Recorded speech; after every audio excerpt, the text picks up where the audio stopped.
Good morning students. आज हम next topic करेंगे। पिछला टॉपिक हमने किया था यहाँ तक रिसिप्ट एंड पेमेंट और कैश बुक में जो डिफरेंस था। आज हम करेंगे इनकम एंड एक्सपेंडिचर अकाउंट। क्या होता है इनकम एंड एक्सपेंडिचर अकाउंट, कैसे ये प्रिपेयर किया जाता है एनपीओ द्वारा, यानी कि नॉन प्रॉफिट ऑर्गेनाइजेशन है, वो इंस्टीट्यूशन है, ऑर्गेनाइजेशन है, वो इस अकाउंट को बनाती हैं। तो हम इसमें देखेंगे, रीड करते हैं। It is similar to the profit and loss account. यह प्रॉफिट एंड लॉस अकाउंट के जैसे ही बनता है of a profit seeking entity and is prepared to ascertain whether the current income are in excess of current expenditure और vice versa. तो जिस प्रकार नो प्रॉफिट अर्निंग एंटिटी होती है वो प्रॉफिट एंड लॉस अकाउंट बनाती है, सेम उसी प्रकार जो एनपीओ है, नॉन फॉर प्रॉफिट ऑर्गेनाइजेशन है, वो क्या बनाते हैं, income and expenditure account. In other words it reveals the surplus और डेफिसिट। वो नेट प्रॉफिट और नेट लॉस बताता है, इन प्रॉफिट एंड लॉस। लेकिन इनकम एंड एक्सपेंडिचर अकाउंट क्या बताता है, सरप्लस और deficit arising out of the organisations activities during a particular period. यानी एक पर्टिकुलर पीरियड में जो ऑर्गेनाइजेशन को सरप्लस हुआ है, ये डेफिसिट हुआ है, ये बताता है, ये है account. It is prepared in the same manner. यह सेम मैनर में प्रिपेयर किया जाता है which a trading and profit and loss account. उसी का अकाउंट के जैसे इस अकाउंट को प्रिपेयर किया जाता है। Hence, all expenses and losses of revenue nature are recorded on its debit side। जितने भी revenue nature के वो items हैं उनको हम debit side में record करेंगे।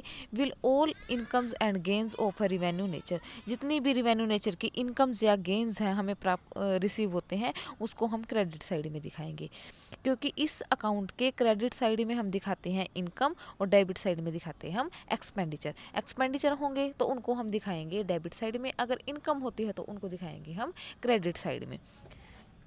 लेकिन हमें ये बात ध्यान रखनी है कि जो सिर्फ रिवेन्यू करंट ईयर की है सिर्फ हम उनको ही इस अकाउंट में दिखाएंगे। प्रीवियस ईयर और नेक्स्ट ईयर के आइटम्स हैं, उन आइटम्स को हम इस अकाउंट में शो नहीं करेंगे। रिसिप्ट एंड पेमेंट में हम उनको शो करते थे, but income and expenditure account में हम इसको शो नहीं करेंगे।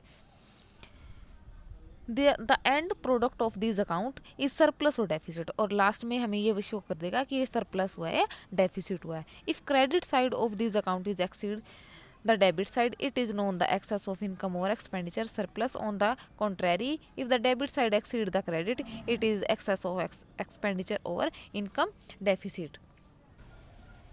देखो हम इनकम एंड एक्सपेंडिचर अकाउंट बनाते हैं, यहाँ आपको नोटबुक पे अच्छे से समझ आ जाएगा। इनकम एंड एक्सपेंडिचर अकाउंट ये बनता है आपका इस टाइप से। यहाँ सारी आएंगी आपकी एक्सपेंडिचर और यहाँ पर आएंगे सारी इनकम्स। यहाँ आएगी रुपीस अमाउंट में शो करेंगे। जितने भी एक्सपेंडिचर होंगे हमारे रिवेन्यू नेचर के वो सारे हम दिखाएंगे इसके डेबिट साइड में। ये होगी डेबिट साइड और ये होगी क्रेडिट साइड। जितने भी रिवेन्यू नेचर के एक्सपेंडिचर होंगे वो इसके सारे डेबिट साइड में जाते हैं, और जितनी भी रिवेन्यू नेचर की इनकम्स हैं वो दिखाएंगे हम इसके इनकम एंड एक्सपेंडिचर अकाउंट के क्रेडिट साइड में। यानी कि प्रीवियस ईयर से रिलेटेड और नेक्स्ट ईयर से रिलेटेड जितनी भी इनकम, तो जितनी भी रिवेन्यू नेचर की इनकम्स होंगे उनको हम क्रेडिट साइड में लिखेंगे।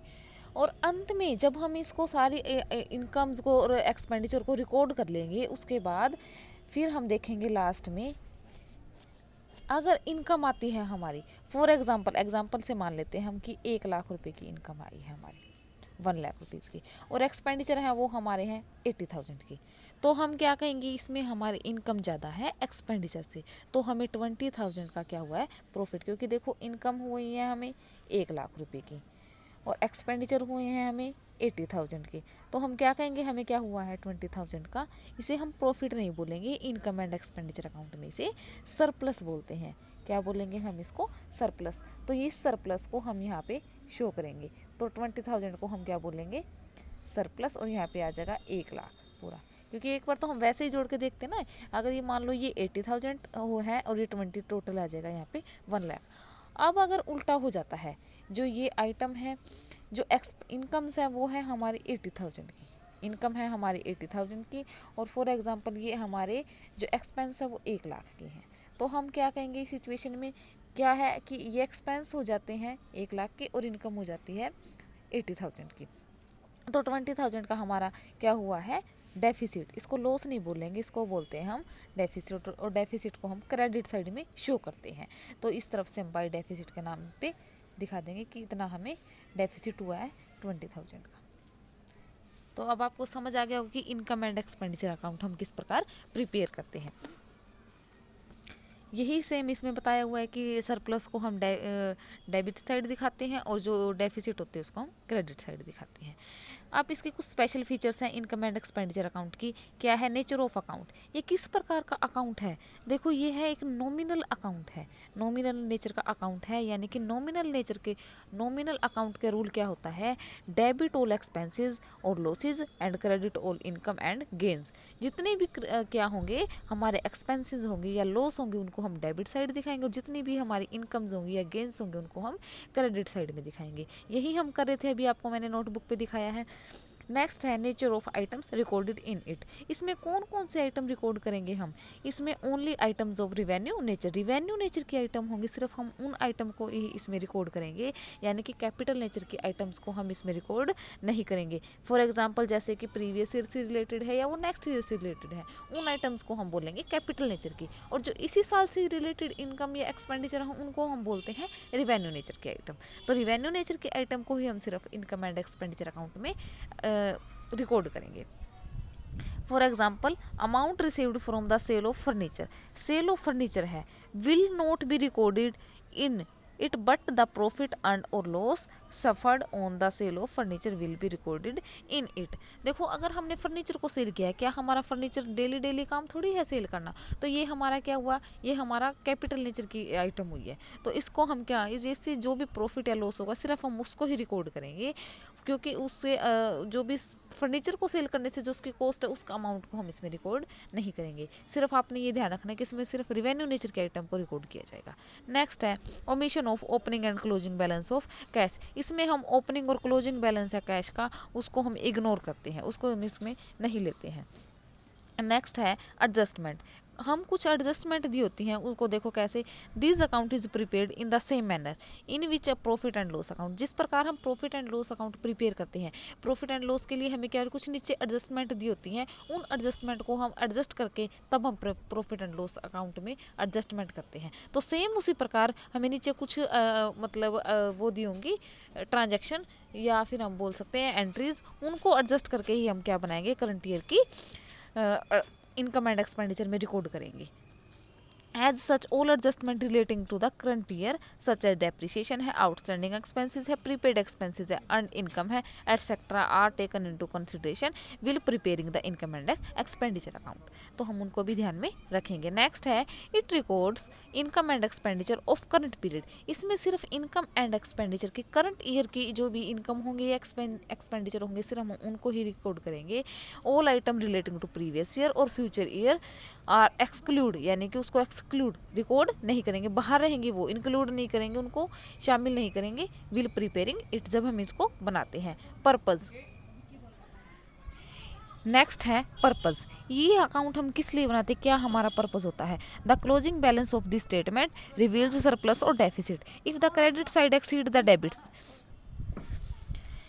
it reveals surplus, and on the other hand if the debit side exceed on credit side it reveals deficit। देखो जैसे मैंने आपको अभी नोटबुक में बताया भी था कि अगर हमारी क्या हो जाती है कि क्रेडिट साइड ज़्यादा होगी तो हम क्या बोलेंगे, क्या हुआ, सरप्लस हुआ। अगर हमारी डेबिट साइड ज़्यादा है तो हम क्या बोलेंगे, डेफिसिट हुआ। ये इस पर्पज़ के लिए ही हम इस अकाउंट को प्रिपेयर करते हैं कि करंट ईयर में हमारा सरप्लस ज़्यादा है या डेफिसिट है।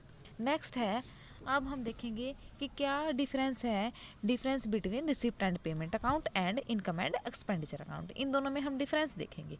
सबसे पहले है नेचर, जो रिसिप्ट एंड पेमेंट अकाउंट है वो क्या है, summary of the cash book, क्योंकि वो कैश बुक के बेस पे ही हम उस अकाउंट को प्रिपेयर करते हैं। नेक्स्ट है इनकम एंड एक्सपेंडिचर अकाउंट, ये अकाउंट किसके जैसे होता है, ये है प्रॉफिट एंड लॉस अकाउंट के जैसा होता है। जो प्रॉफिट सीकिंग एंटिटीज है जैसे वो प्रिपेयर करती हैं, सेम उसी मैनर में जो नो एनपीओ है वो क्या बनाती हैं, income and expenditure account. Next है साइड्स, जो इन इसमें क्या होती है, डेबिट साइड में हम सारे रिकॉर्ड करेंगे रिसिप्ट को और क्रेडिट साइड में हम लिखेंगे पेमेंट को।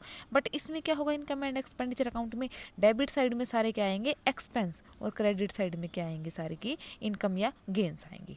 नेक्स्ट है टाइप्स ऑफ अकाउंट। जो रिसिप्ट एंड पेमेंट अकाउंट है वो रियल अकाउंट है, और जो इनकम एंड एक्सपेंडिचर अकाउंट है वो नॉमिनल नेचर का अकाउंट है। रूल आपको मैंने बताया था, रियल अकाउंट का रूल क्या होता है, debit what comes in, credit what goes out. और नॉमिनल अकाउंट का रूल होता है debit all expenses and losses और credit all income and gains. तो इस प्रकार जो डेबिट में जितनी भी सारी क्या होंगी, रियल अकाउंट में डेबिट साइड में सारी रिसिप्ट और क्रेडिट साइड में सारी की पेमेंट आएगी, और उसमें नॉमिनल अकाउंट में सारी जितनी भी क्या होंगी, जितनी भी एक्सपेंस होंगे वो डेबिट साइड में, और जितनी भी इनकम्स होंगी करंट ईयर से रिलेटेड उसको हम दिखाएंगे क्रेडिट साइड में। नेक्स्ट है ओपनिंग बैलेंस। ओपनिंग बैलेंस ये किससे स्टार्ट होता है, इसका ओपनिंग बैलेंस या तो कैश है या फिर बैंक बैलेंस है, और इसमें कोई भी ओपनिंग बैलेंस नहीं होता। नेक्स्ट है क्लोजिंग बैलेंस। जो रिसिप्ट एंड पेमेंट का जो है क्लोजिंग बैलेंस, या तो वो आता है कैश एंड बैंक या फिर ओवरड्राफ्ट में आता है। और जो इनकम एंड एक्सपेंडिचर अकाउंट है उसमें क्या होता है, वो क्या शो करता है, हमें सरप्लस और डेफिसिट बताता है। नेक्स्ट है कैपिटल एंड रिवेन्यू आइटम्स। जो रिसिप्ट एंड पेमेंट अकाउंट है उसमें जितनी भी क्या होंगी, कैपिटल नेचर की हो या वो रिवेन्यू नेचर की, सारी आइटम हम इसमें रिकॉर्ड करते हैं। लेकिन इनकम एंड एक्सपेंडिचर अकाउंट में सिर्फ ओनली रिवेन्यू नेचर की आइटम को ही हम इसमें रिकॉर्ड करते हैं। नेक्स्ट है period of item and expense. जो भी क्या होगा इसमें, it record all receipt and payment made during the year whether they relate to current और प्रीवियस और नेक्स्ट ईयर। इसमें हम जितनी भी पेमेंट होंगी, चाहे वो करंट ईयर से रिलेटेड हो, प्रीवियस या नेक्स्ट, हम उसको सबको इसमें रिकॉर्ड करेंगे।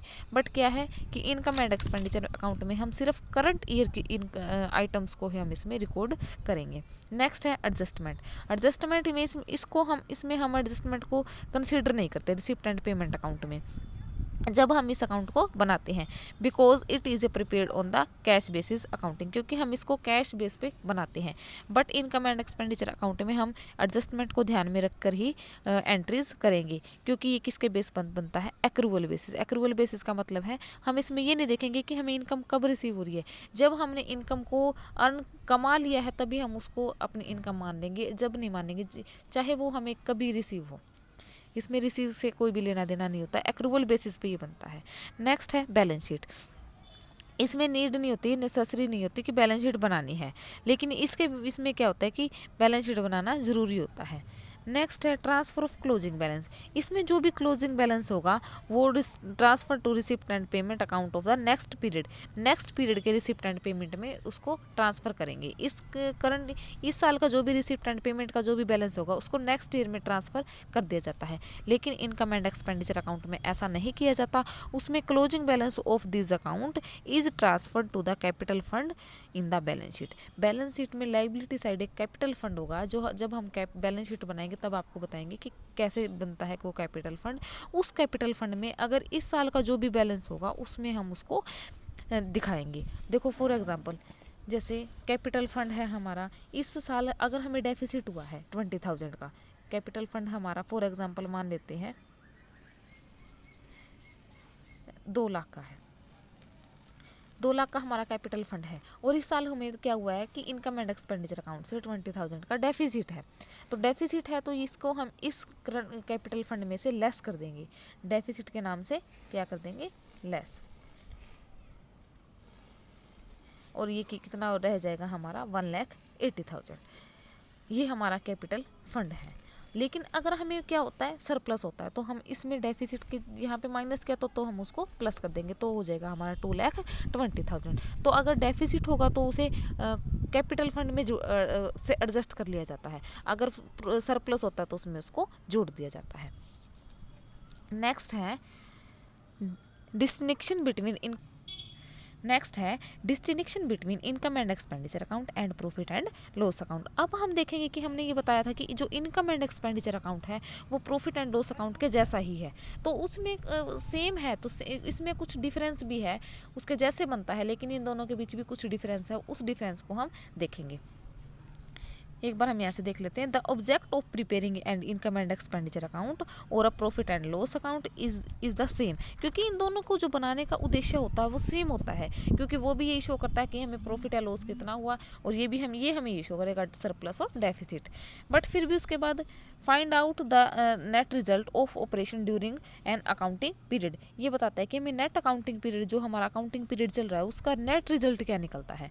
How ever there are difference between the two which are enumerated below, लेकिन इसके बाद भी इसमें कुछ डिफरेंसेस हैं, वो हम देखेंगे क्या डिफरेंस है। सबसे पहले इनकम एंड एक्सपेंडिचर और प्रॉफिट एंड लॉस। ऑब्जेक्टिव, जो मेन ऑब्जेक्टिव होता है, the main objective of this account is to ascertain excess of income और एक्सपेंडिचर और excess of expenditure over income. ये हमें ये बताएगा कि इनकम का एक्सपेंडिचर, ये एक्सपेंडिचर ज़्यादा है या इनकम ज़्यादा है, ये हमें ये बताता है। लेकिन जो हमें प्रॉफिट एंड लॉस अकाउंट है, इसका मेन ऑब्जेक्टिव होता है account is to ascertain the net profit और नेट लॉस, ये हमें बताएगा कि नेट प्रॉफिट है या नेट लॉस है। प्रीपेड बाय, ये अकाउंट प्रिपेयर किया जाता है नॉट फॉर प्रॉफिट ऑर्गेनाइजेशन के द्वारा, और जो प्रॉफिट एंड लॉस अकाउंट है वो प्रिपेयर किया जाता है प्रॉफिट सीकिंग एंटिटीज के द्वारा, यानी कि ट्रेडिंग कंसर्न के द्वारा। This account is prepared trading concern whose main objective is to earn profit, इनका तो जो मेन ऑब्जेक्टिव होता है प्रॉफिट एंड लॉस अकाउंट का, जो अर्न प्रॉफिट को अर्न करना होता है, लेकिन इसका प्रॉफिट जो मेन ऑब्जेक्टिव होता है वो क्या होता है, रेंडर सर्विस को प्रोवाइड करना। बेस ऑफ प्रिपेरेशन, ये किसके बेस पे प्रिपेयर किया जाता है। This account is prepared mainly on the basis of receipt and payment account, ये अकाउंट जो इनकम एंड एक्सपेंडिचर बनाया जाएगा वो रिसिप्ट एंड पेमेंट अकाउंट के बेस पे एंड अदर इन्फॉर्मेशन, और जो अन्य इन्फॉर्मेशन है उसके बेस पे इसको बनाया जाएगा। प्रॉफिट एंड लॉस में देखो, this account is prepared on the basis of trial balance and other information, लेकिन जो प्रॉफिट एंड लॉस अकाउंट है वो किसके बेस पे, ट्रायल बैलेंस और अदर इन्फॉर्मेशन के बेस पे बनता है, और जो इनकम एंड एक्सपेंडिचर अकाउंट है वो रिसिप्ट एंड पेमेंट अकाउंट और अदर इन्फॉर्मेशन अकाउंट के बेस पे बनता है। नेक्स्ट है balance, the balance of this account represent surplus और डेफिसिट, इस अकाउंट को जो भी बैलेंस होगा वो क्या होगा, सरप्लस और डेफिसिट को शो करेगा। The balance of this account represent net profit और नेट लॉस, और जो ये अकाउंट है ये क्या हमें बताएगा, profit and loss account, net profit net loss. आना ज़्यादा जरूरी था अपन। तो आज हमने क्या किया है, इनकम एंड एक्सपेंडिचर अकाउंट क्या होता है, वो कैसे प्रिपेयर करते हैं, क्या उसकी फीचर्स होती हैं।